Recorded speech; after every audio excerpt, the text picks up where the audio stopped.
pinapakita ang pagtakbo o pagkilos ng storm na si Quinta kasama na ang mga kaulapang sakop nito na kasalukuyan ay nagbibigay na ng mga pag-ulan dito sa may mga lalawigan ng Samar at Leyte area. Kanginang alas 5 ng alas 4 ng hapon, ito ay tinataya na nasa layong 900 siyam na po ang kilometro nasa southeast of Giwan, Eastern Samar.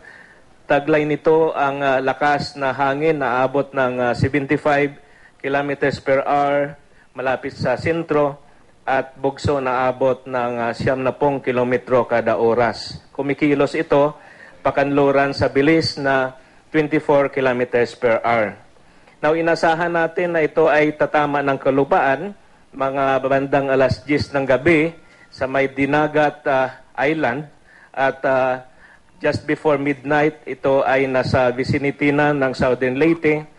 Tatahak po ito ng Camotes Island towards Northern Cebu, Northern Negros, Panay, and then towards Northern Palawan.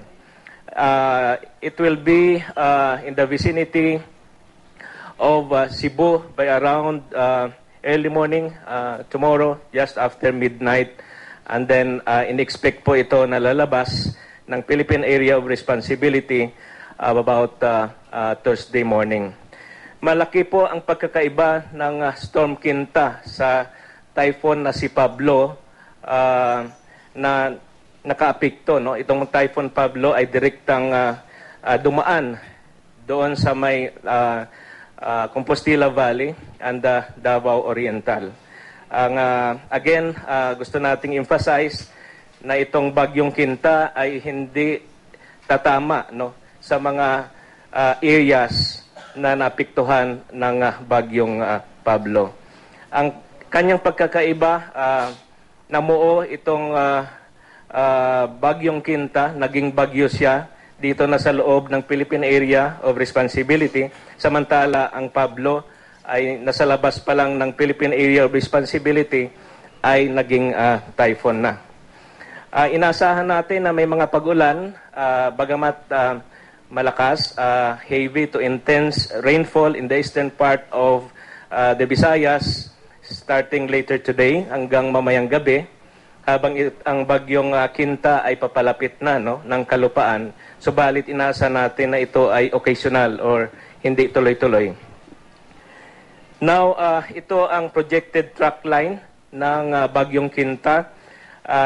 Hindi nagbabago or parihong track line na ating na-project even 5 days before pa nang ito ay pagpasok sa Philippine Area of Responsibility.